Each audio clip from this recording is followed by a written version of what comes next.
welcome to my channel. I would love to say welcome back, but this is actually a brand new channel, so it's kind of a first time for all of us. Most of you probably won't know me. I was on booktube well over a year ago, and I love doing it for a bit, but life happens, it gets in the way. But honestly, I've missed booktube so much, and more importantly, I've missed reading. So without further ado, I would love to share the books that I read with you in 2020. Now, 2020 was a rough year for all of us. It was also probably the roughest reading year that I've had in about 3 or 4 years. I only read 23 books, but honestly, coming from where I was in my reading journey and just how big my reading slump was, I'm really proud of the 23 books I read. And honestly, we should all be proud of how many books we read, even if it was just 1 or 2 books or if it was 500. So here we go. I know there are only 23 books and it doesn't sound like a lot, but I am going to try to go through them pretty quickly as I don't want this video to be very long. So I'm just going to tell you the book that I read, a brief synopsis, little wrap up on my thoughts, and then just my overall star rating. I will say that I did not give all of these books a star rating. Some of them I really just didn't feel comfortable giving a star rating based on either the content or just my feelings on them or what have you. So let's get into it. Now, first up, I reread The Hunger Games. I have read this, I think, 3 times now, and I did actually listen to the whole series on audiobook. I buddy read them with my good friend Diana, which if you were on my old channel at all, or if you follow me on Twitter, you've probably heard me mention her many times. I ended up giving this a 4 out of 5 stars. The Hunger Games is definitely a comfort series to me. I've read the whole series twice, but until this reread, I actually only read Mockingjay once, so this was pretty fun for me. I do love this series. I'm not big on dystopian, but The Hunger Games is such a classic, and honestly, even reading it in 2020, I still really think that it holds up. The next book that I read was also a reread, and you're definitely going to see that as a recurring theme because for a lot of the year, all I could read was rereads. And that is Harry Potter and the Sorcerer's Stone, and I'm not even going to say the author because we don't stand her in this house. I've reread this book many times. I'm actually going to out myself. I've never finished the series. I wasn't allowed to read Harry Potter as a child, so I actually never read the first book until I was 18. I have read only the first 3 books, but I've read this first one like 4 times now, I believe. So it's very easy. I mean, come on, everybody knows Harry Potter. I don't really have to give a synopsis about this. Same with The Hunger Games. This is very fun. It's definitely very juvenile. I understand why people love it and why, you know, people would keep rereading it year after year after year. I would love to get through the series someday. That is a goal of mine this year. I will not be supporting the author in any monetary way. I have owned the entire series for several years now. I've owned the movies for like 5 or 6 years now. I will not be giving the author any more of my money ever again because why would I do that? Why would I support her in that way? But I enjoyed this book, of course. Gave it 3 stars. I don't know. It's really hard for me to put a star rating on this book just because it is so beloved, regardless of everything surrounding the author. The story is really magical. It's really fun. I completely understand why everyone is so obsessed with it. I mean, because I don't have that nostalgia factor tying me to this book, I don't enjoy it as much as a lot of longtime Harry Potter fans, but I still really, really enjoy it. However, the only way that I would recommend getting this is used or secondhand, or I'm not gonna tell you to pirate books, but I'm not gonna not tell you to anyway, we're just gonna move on. The next book after that I read was Catching Fire, and I realized I never said the name of the author earlier. It's Suzanne Collins. I feel like everybody just knows The Hunger Games by now.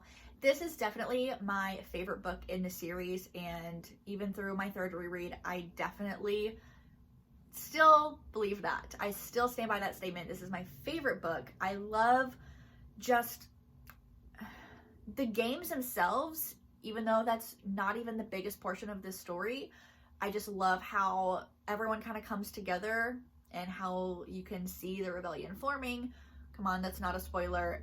Who hasn't read this book by now? I just really love the character development in this book, especially with Peeta. And who can forget the iconic line of, "If it wasn't for the baby." Come on, come on. That's probably my favorite part of the entire series. I love the, I guess, political talk in this book and how it mirrors real life. Because, I mean, people, especially that line, I love it. Because everyone freaks out in the Capitol over the baby and not the literal children getting sent off to their death every single year. But it's fine. That has totally no parallels to real life at all. Anyway, I give this a 5 out of 5 stars. Would recommend, would read again. After that, I just finished the series and read Mockingjay. Again, I did listen to all of these on audiobook, and I definitely appreciated Mockingjay more the second time than I did the first time. I had been avoiding it in other rereads because I just remembered it being really depressing and feeling very hopeless at the end of it. But I definitely enjoyed it a lot more this time around. I ended up giving it 4 out of 5 stars, just like the first one. And honestly, I think a lot of my enjoyment from it also came from the fact that I was buddy reading it with such a good friend of mine. But yeah, I mean, I think it's a great conclusion. All the characters definitely make some questionable decisions, but I do definitely have more of appreciation for it. However, I'm still mad about Finnick. I'm still mad, and I will always be mad. The next book that I read, I'm giving you full permission to judge me for. I don't know why I reread this or any of the other books in the series, except for the fact that it's the Twilight Renaissance, baby. I read Twilight. I reread Twilight for the first time in a very, very, very, very long time. I listened to the audiobook of it. I actually just bought these from Target because they're like $8 each, and the spines are really pretty. Yeah, I, for some reason, decided that it was a great idea to reread Twilight. I really have no explanation for this. I gave it a 3 out of 5 stars. I'm not confident in that rating at all.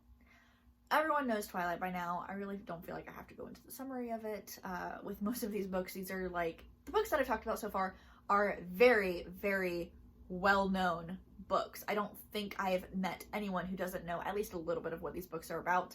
Yeah, I don't know. I guess I just had a vampire itch that really needed scratched. So after that, I read the first non-reread book of the year, and unfortunately, it was Midnight Sun.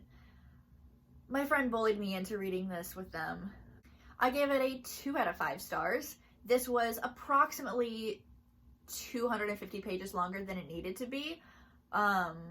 I will say I definitely read the leak back in the day when the first, there were like 14 chapters released that were leaked on the internet. I don't actually remember the specific number, but I definitely gobbled that up way back in the day because it was leaked when I was still a huge Twihard. I have had 3 Twilight phases in my life.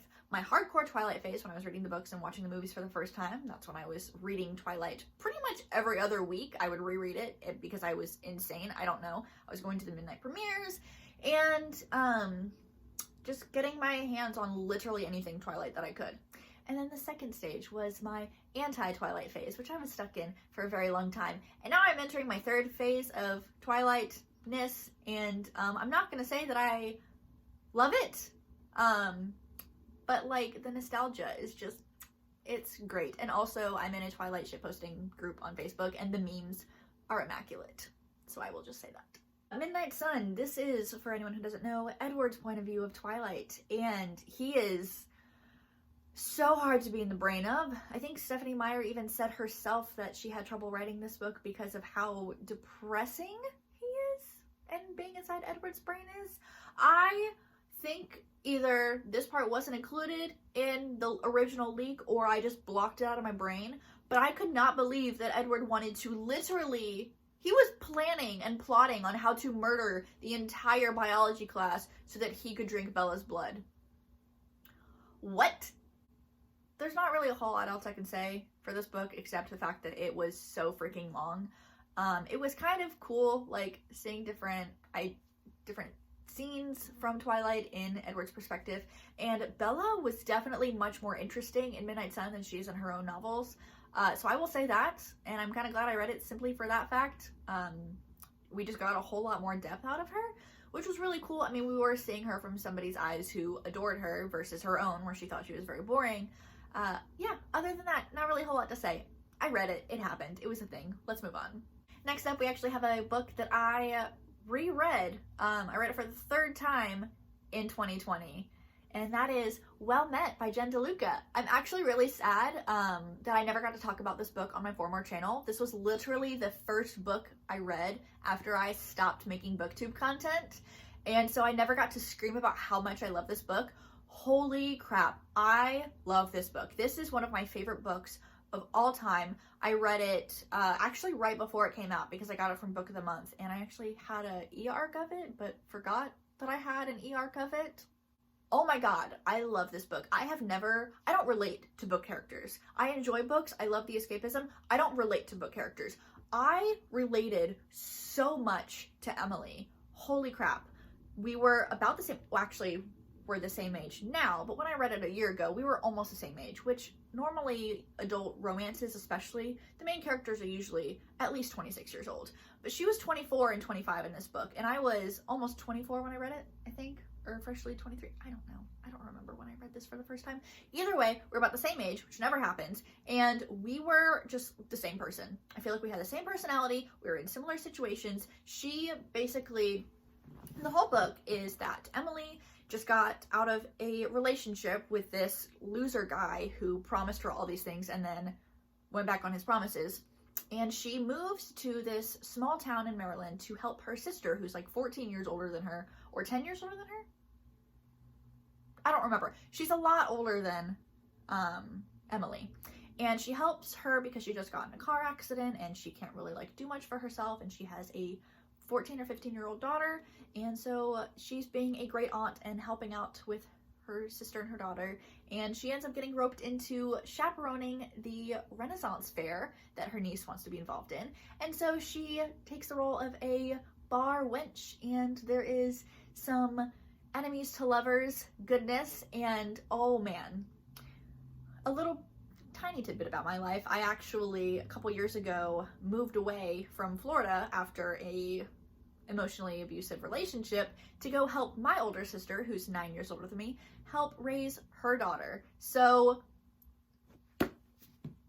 we're the same person. Anyway, I love this book. This book not only had a special place to me the first time I read it, but has some very personal connections to me because my partner and I have a very special connection with this book. I'm not going to go into it, but anyway, I love this book. I read it 3 times. Please read this book. Holy crap, even if you're not a romance person, like, if you like Ren fairs, if you like romance, just trust me. Just trust me. Please read Well Met by Jen DeLuca. After that, I have Jen DeLuca's sophomore novel, Well Played. Obviously, this book isn't going to compete in my heart with Well Met just because I related to that book so heavily, but this was still very, very solid. I should probably mention I gave both of these books 5 stars. Of course I gave Well Met 5 stars. It's my favorite. Anyway, this book was about just as good. Obviously, it's hard for me to compare them objectively because they are much different stories. They follow extremely different characters. I didn't relate to Stacy the same way that I did Emily, but regardless, this was still a very solid read. This is about one of Emily's friends that she meets in that small town in Maryland, and kind of her love life and her experience with Ren Fair. And it has one of my favorite tropes ever, and that is like, I never know how to describe it because it's like the long distance, writing emails, kind of anonymous aspect of a relationship. I eat that trope up. I have gone out of my way in the past to look for books that have that trope, and it's very wide scope. It doesn't have to be anonymous and it doesn't always have to be emails, but that type of thing is chef kiss, and this book has it. So really, it was just, it really hit the spot for me. That, and I read both of these books back to back. I was in the Ren Fair mindset for like 5 days straight, or maybe a week. I don't remember how long it took me to read this book, just a couple days. I did not want to do anything. I didn't want to read anything else. I didn't want to even live my real life because my mind was in Ren Fair. So when I had to stop reading these, I was very sad. However, the next book after that really made up for it, because after that, I finally tackled the brick that is Crescent City, or I guess technically it's House of Earth and Blood. I always forget the actual title, but it's in the Crescent City series by Sarah J. Maas. One thing that you should probably know about me is that I am a slut for Sarah J. Maas. I know being a SJM fan is a bit controversial. People either love her or they violently hate her. Not violently. They really hate her. I think that she is great, and I do think I understand a lot of the critiques that people give her. I really do. Trust me. Her books have been lacking diversity for a long time, and she still has a long way to go. But I will say, she does do better in this book. And I think that you can see in all her books, she is trying harder. Still has some work to go, and I mean, obviously, I'm not the best judge on whether a book is diverse or not, because, hello. However, this book was so good. I loved this. Honestly, my reading tastes have changed drastically over the course of my book slump. All I want to read is adult fantasy, and I definitely have not been reading as much because I don't have much adult fantasy on my bookshelves, because I've been reading pretty much exclusively YA fantasy. That, and I'm just getting back in the groove of reading, and it's taking me a long time to read certain books. This took me 2 months to read. I don't even remember some of these other books I might have read in the middle of me trying to get through this. However, even though it took me a really long time, I enjoyed this so much. We follow our main girl, Bryce, and her best friend, Danica, is the head of this werewolf pack. This is a fantasy, so there's like so many different species of fantastical things in this book. Her best friend is a werewolf, and there's angels in it. I don't want to give too much away because some major plot twist things happen in like chapter 5.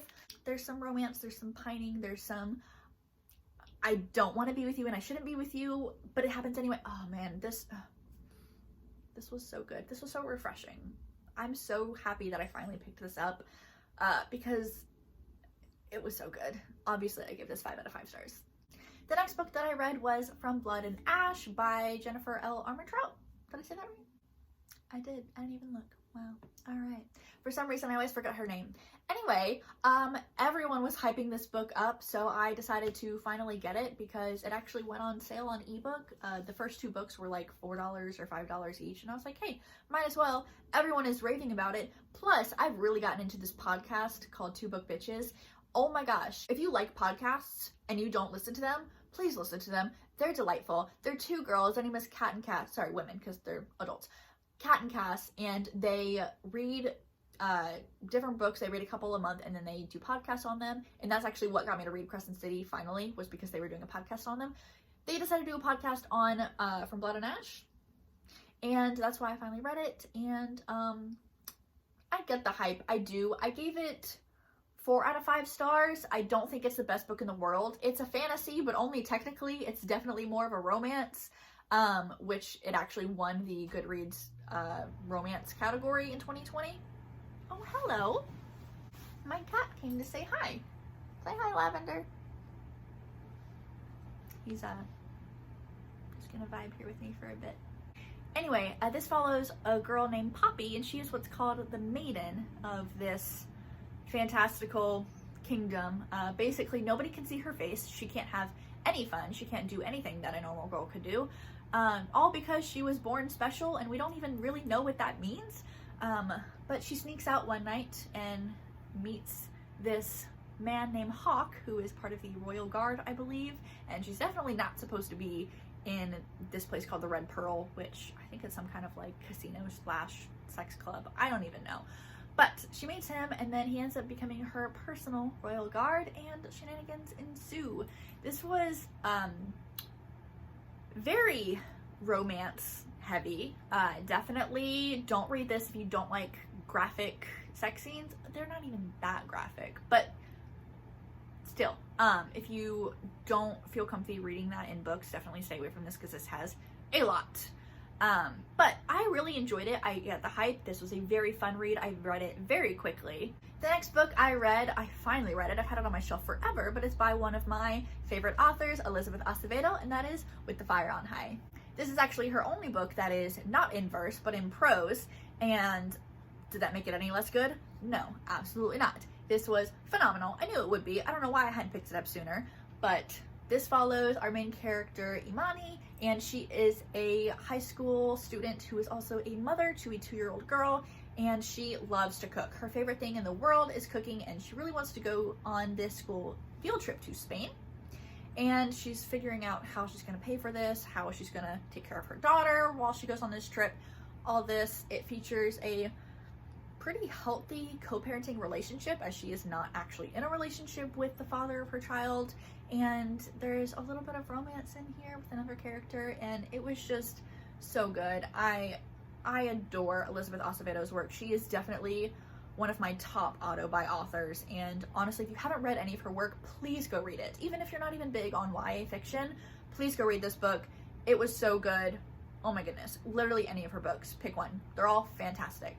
I should mention I listened to the audiobook for that. I personally really love listening to the audiobooks of Elizabeth Acevedo's books because she narrates them herself.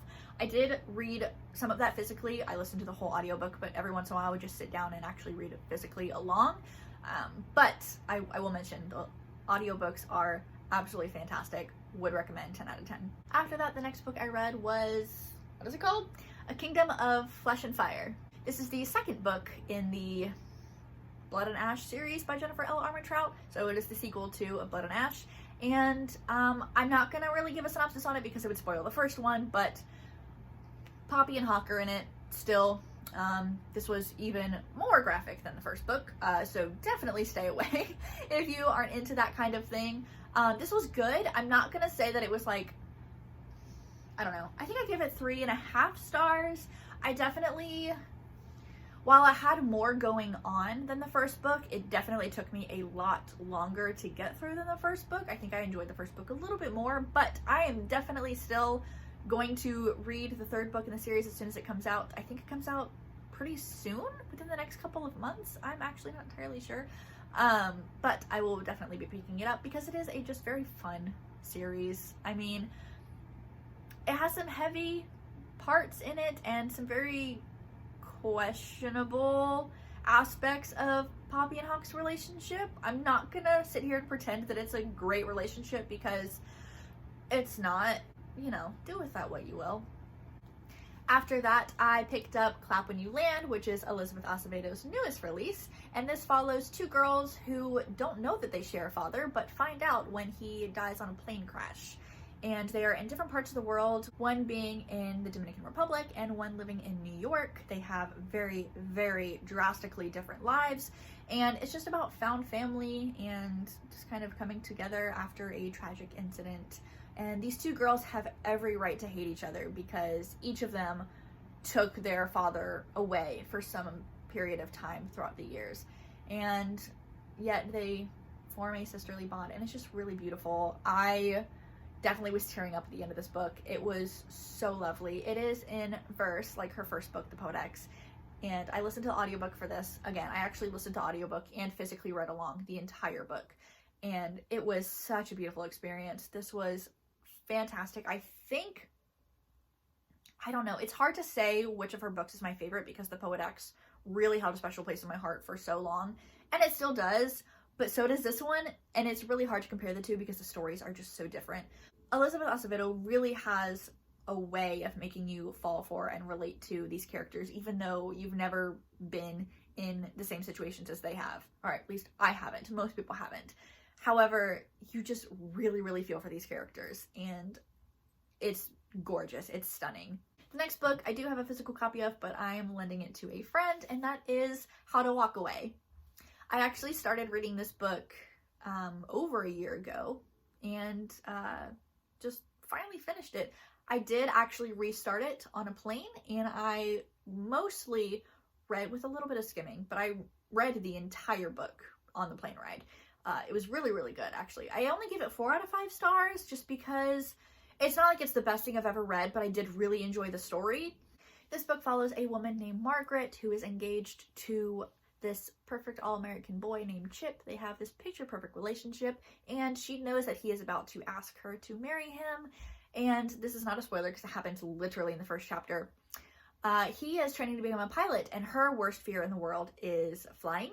And he basically forces her to go on a plane ride with her so he can show her his plane, and they end up passing this beach that says, "Will you marry me?" She accepts, and then they immediately get into a plane crash that leaves her completely scarred and paralyzed. So this was really a great book for me to read on a plane ride. I would like to mention that both times I read this book, started and then finished, were on plane rides a year apart. I don't know why I insist on reading this book on a plane, but it happened. It's a good book. I really enjoyed it. The next book I somehow got an e-arc of because I read an e-arc of the author's first book, and they contacted me via email and were like, "Hey, you liked the first book? You want to read the new one?" And I was like, "Absolutely, yes I do." And that is none other than One Last Stop by Casey McQuiston.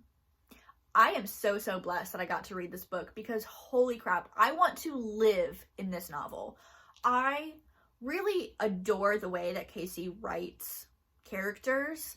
They write characters that really make you feel like they're your friends. I love the friend group that the main character August became a part of. This is kind of a modern day Kate and Leopold, if you will. That's how the book is kind of being pitched as. There's a little bit of time travel-y aspects. August moves to New York, finds a place to live with a bunch of wacky roommates, and ends up falling for this girl on the subway, and then finds out that she is actually from the 1970s and doesn't realize that she is stuck on a train. This book was absolutely beautiful. I did not want it to end, and I cannot wait to read it again, honestly. I know I could pick it up at any point, but I really want to wait until the physical copy comes out, and I will absolutely be buying it basically the day that it comes out, and I really encourage all of you to. It was a fantastic FF novel, and just a fantastic novel in general. I obviously gave it 5 out of 5 stars.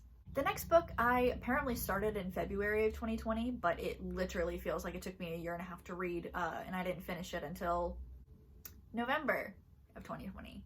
And that is Learn My Lesson by Katie Robert. This is the second book in her Villains series, I believe it's called, and I decided not to give this book a star rating because it's smut. It's smut. It's mostly smut. It's kind of a Meg and Hercules, Meg and Hades reimagining, but with like a sex club. I really have no reason for this. I have no explanation. But I read it. It was a thing. I mostly finished it just so I could say that I finished it. It was fine. It was fun. I'm not going to say that I recommend it, but it happened. It was a thing. So, anyway. After that, I really honestly can only barely include this because I finally finished the last bit of this novel in 2020, but I did read majority of it in 2019, but we're going to ignore that because I need numbers. That is The Assassin's Blade by Sarah J. Maas.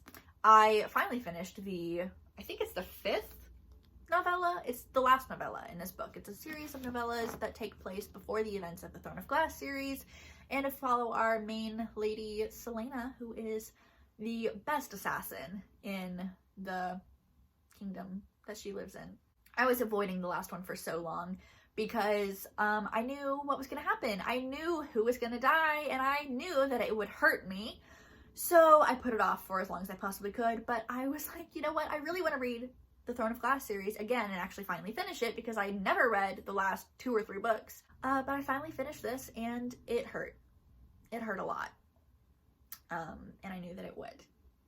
I didn't rate this solely for the purpose of it took me like a year and a half to read. And yeah. After that, I, for some reason, decided to continue on with the Twilight series, and I read New Moon! Yay!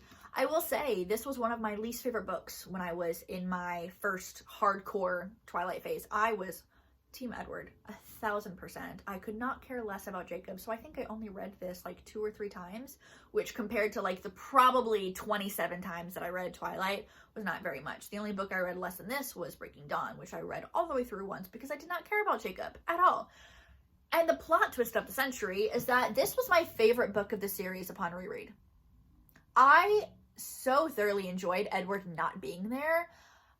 Jacob was a breath of fresh air, honestly. I somehow really enjoyed my time with this book. I gave it a 4 out of 5 stars. That's probably very generous, and I know that I have nostalgia tied to that rating. It's probably honestly more of a 3-star, but why did I enjoy this book so much? Why? I don't get it. I don't understand. But I just love Jacob in this book, specifically in this book, because honestly, Stephenie Meyer ruins his character in Eclipse, in my opinion. And, yeah, anyway, I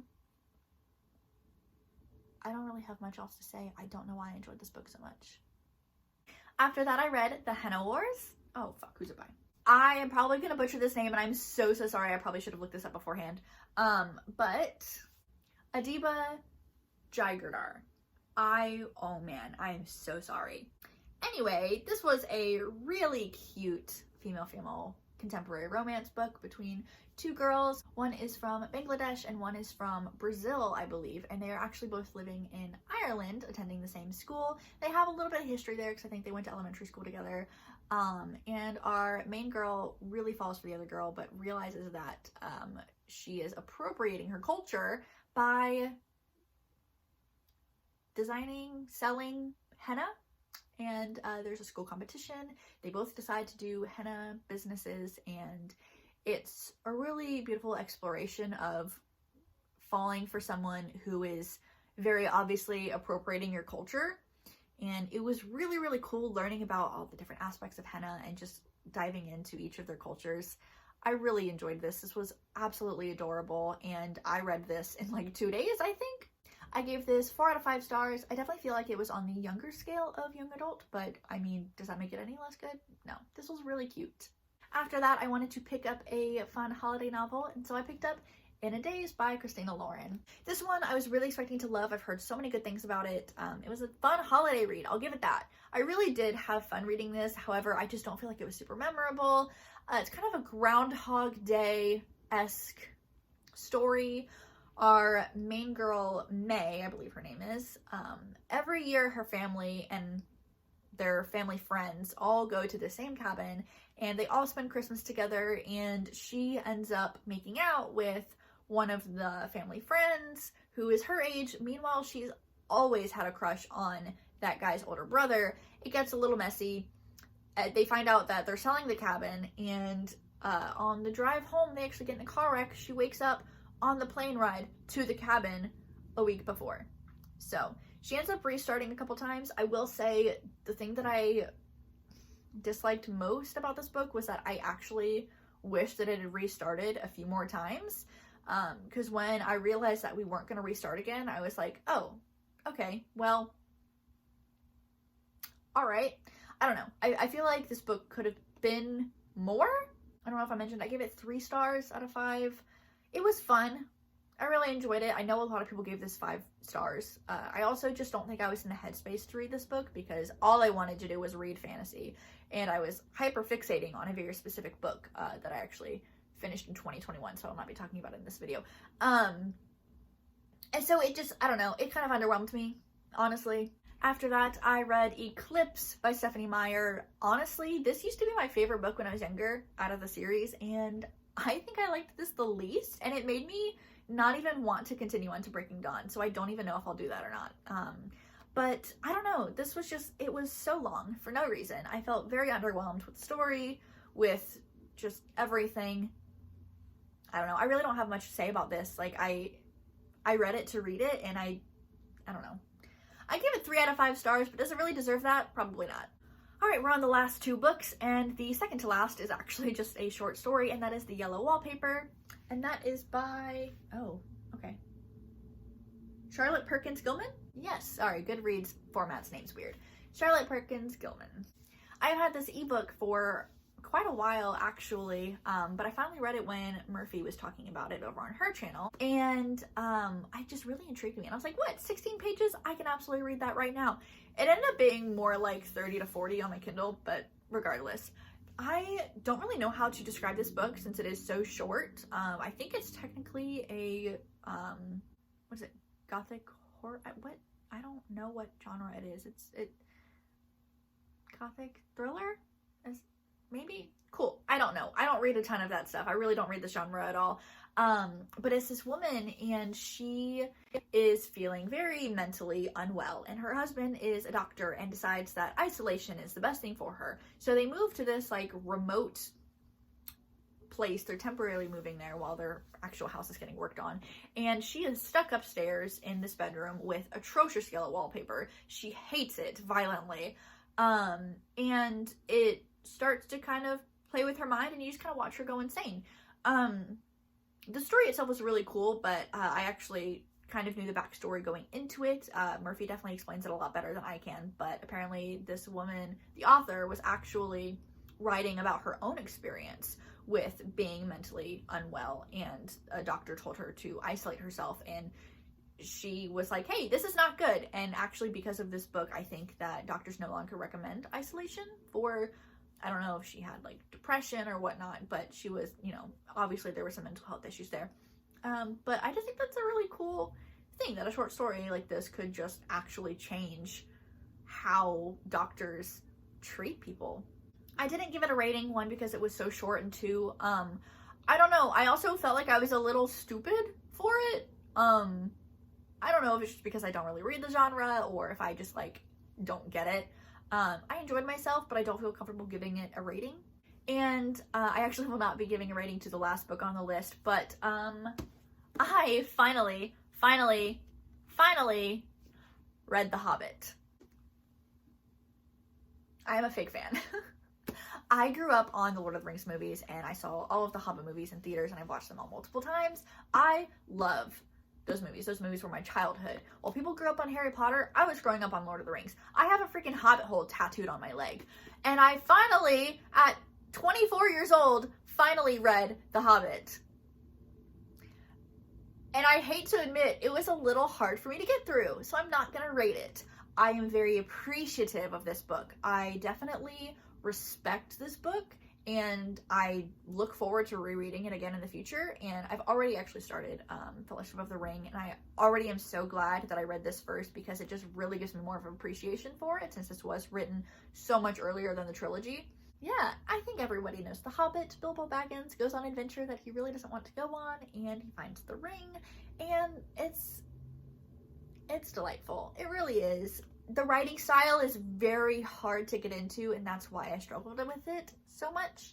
But the story is great. I will say it was kind of weird, because my knowledge of the story was based on the movies, and there are 3 movies for this tiny book.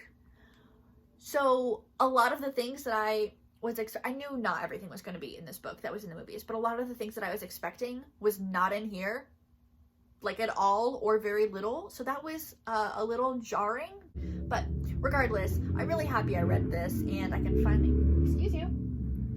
finally move on to the Lord of the Rings trilogy for the first time. I am so ashamed.